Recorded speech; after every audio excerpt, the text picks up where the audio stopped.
21 ноября в Кыргызско-Российском славянском университете состоялась торжественная церемония открытия обновленного Центра китайского языка и культуры.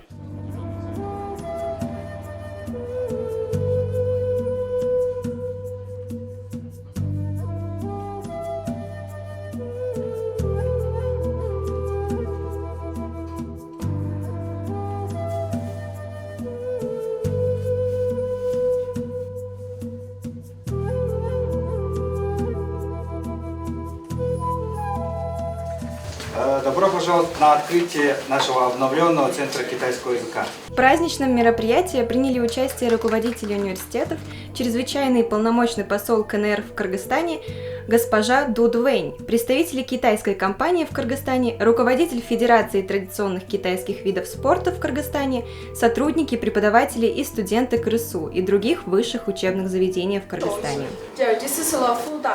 Один путь, основной темой которой является взаимосвязь, призвана создать новую платформу для международного экономического сотрудничества и придать новый импульс развитию стран-участниц, в том числе и Кыргызстану.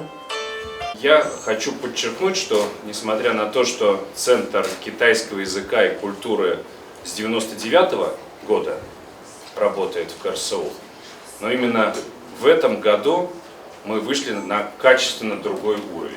Это стало возможным только благодаря нашим партнерам, китайским нашим друзьям, которые внесли колоссальный вклад в развитие и вывод нашего центра китаистики на другой уровень. И мы очень благодарны. Важно развивать трехсторонние отношения, и в этой связи обновление нашего центра внесет существенный вклад в развитие сотрудничества между Кыргызстаном, Китаем и Россией. Мы надеемся, что в центре будут заниматься и изучать китайский язык не только международники, но и студенты других факультетов, отметил глава КРСУ. Сегодня для университета, конечно, большое событие.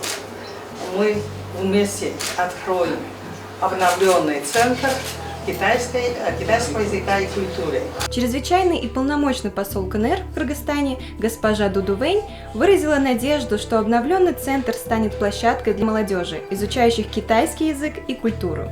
Внесет большой вклад в укрепление дружбы между Китаем и Кыргызстаном. Высокая гостья передала в дар центру книги и памятную скульптуру, символизирующую сближение культур. Двух наций. Также на торжественном открытии выступит директор Института Конфуции при БГУ имени Карасаева с кыргызской стороны и Саматова. Вам активного взаимодействия, дальнейшего процветания и больших-больших успехов на этом пути. Председатель Ассоциации китайских предпринимателей провинции Шэньси в Центральной Азии господин Ван Сюаньгань. Но я считаю, что то, что мы сделали, это все вклад, дружба, Кыргызстан, Китай, Россия, Китай. Мы очень рады, что мы чуть-чуть вклад сделали. Но это останется, я думаю, в истории института. И наша ассоциация тоже входит в вашу историю. Нам очень рады. Спасибо. Успехов вам. Примите этот подарок.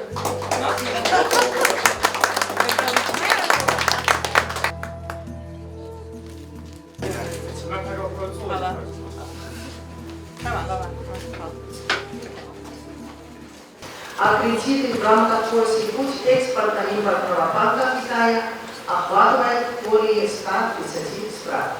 После торжественной части в Большом актовом зале состоялась открытая лекция Ду Дуэнь на тему «Один пояс, один путь», в ходе которой посол КНР ответила на многочисленные вопросы слушателей. Совместное строительство «Один пояс, один путь» придает большой импульс экономической колонизации. В настоящее время между Китаем и Кыргызстаном не существует никаких нерешенных политических вопросов. Наши страны твердо поддерживают друг друга в ключевых вопросах, затрагивающих коренные интересы двух стран. За 10 лет Китай и Кыргызстан достигли больших успехов в рамках сотрудничества инициативы «Пояс и путь». В завершении праздника Денис Фомин Нилов вручил Ду Дуэнь диплом и мантию почетного доктора Кыргызско-Российско-Славянского университета имени Бориса Ельцина.